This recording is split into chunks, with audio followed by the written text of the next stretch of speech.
Senator Rounds has joined us, part of the duo of Senator Tester and Senator Rounds. I know there's another important committee meeting going on in banking and that you're both coming back and forth, but we wanted to give you an opportunity since you both worked so hard in the NDAA to be able to have your amendment passed, and we wanted to give you a few moments to share what that does. Well, thank you, Madam Chair, and I suspect that Senator Tester will be here shortly. We were both at the banking hearing together.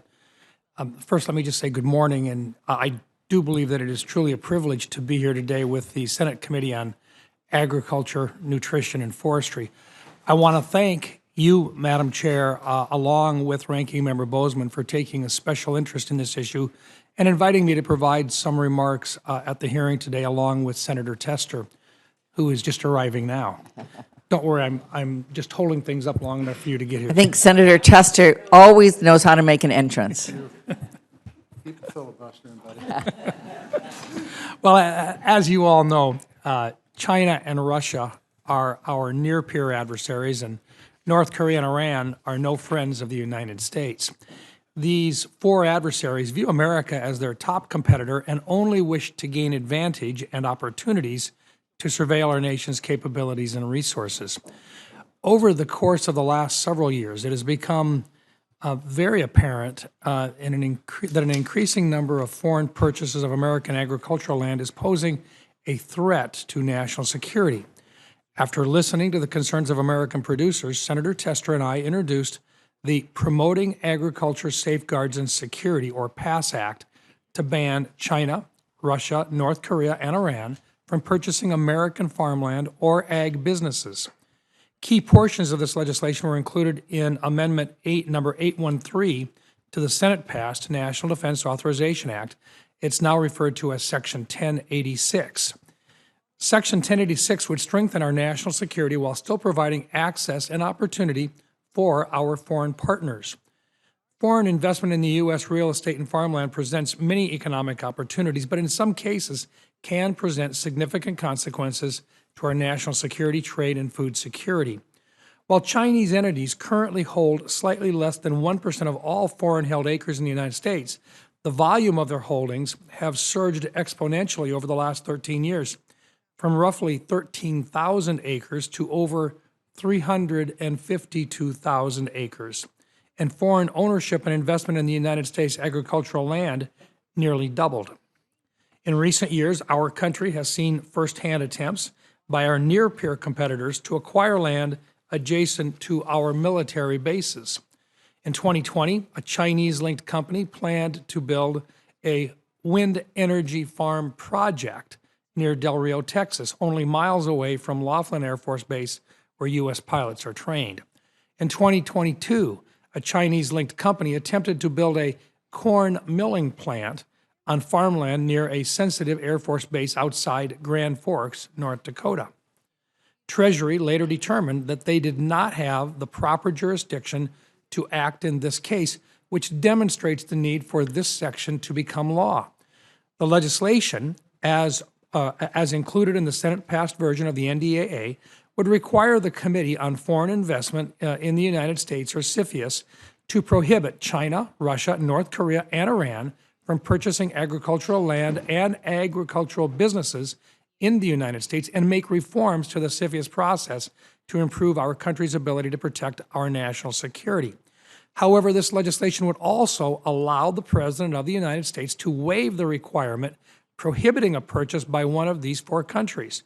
This decision would be made on a case-by-case basis if it is deemed that doing so is in the national security interest of the United States and would require a report to Congress by the President. It also adds the Secretary of Ag as an ex officio member of CFIUS, giving them the ability to consult on all cases if they so choose. Additionally, this legislation does not alter current exemptions for our trusted allies, the United Kingdom, Canada, Australia, and New Zealand, to make purchases without being subject to CFIUS review. I want to thank my friend from Montana, Senator Tester, for his hard work to get our amendment into the Senate-passed FY24 NDAA and on our original bill, the PASS Act. This is a common sense provision that will make our homeland more secure. However, it is just the first step in addressing this issue on a broader scale. Specifically, I commend the work done by Chairman Stabenow, Senator Ernst, Senator Braun, and others on several pieces of legislation to enhance the Agricultural Foreign Investment Disclosure Act, a critical piece to addressing this issue. As the committee gets closer to completing its work on the Farm Bill, I request that you build on what we started with Section 1086 with additional legislation, because there is more work to be done. I again want to thank the chairwoman and ranking member for holding this hearing and allowing non-committee members to provide their perspective. I look forward to working with the members of the Senate Ag Committee on this critical issue. Thank you. Well, thank you so much, Senator Rounds, and we so appreciate your leadership, Senator Tester's leadership on what is now Section 1086. Senator Tester, welcome. Thank you so much for all of your leadership on this issue. It's very important, and we're glad to have you before the committee. I will do my best to be very brief. I want to thank you, Chairman Stabenow, Ranking Member Bozeman, for having this hearing. I think it's a very important hearing. I want to thank you for the courtesy allowing 4 senators that don't sit on this committee to be able to speak to this issue, because I think it's a very important issue. Look, many of you know, in fact, I think all of you know, I have a real life outside the Senate. I'm a farmer. I can tell you that everybody in this room also knows that food security is national security. When we're talking about somebody like the Chinese Communist Party, which is what Senator Rounds referred to, putting up a corn milling plant within miles of a sensitive Air Force base, and our agencies can't do anything about it, we need to give them the authority. We need to make sure that this doesn't happen. Because quite honestly, and some of you know this, probably all of you know this, China, Russia, Iran, North Korea, they are not friends of ours. They want to do things to make us less than what we are today. So we shouldn't allow these bad actors to be on our soil. Honestly, the fact is that if they're there to have impacts on our food supply, that's bad business. If they're there to spy on us, they shouldn't be allowed to spy on us anywhere in the world, and certainly not on our own soil. Senator Rounds spoke a lot about what I was going to talk about in remarks. There's no need repeating it. We've had some successes in this Congress, but none of them have got to the President's desk yet. I appreciate the fact that you guys are doing this and showing the kind of leadership in a committee that's all things agriculture, because this is important. It's important for this nation's food security, our national security. It's important for our citizenry. Thank you for doing this hearing. Well, thank you so much. We deeply appreciate, we hope the NDAA is passed by the Senate, gets to the President's desk so he can sign it. And we appreciate all of you and your leadership in bringing together all the various pieces that we need to be focused on this issue.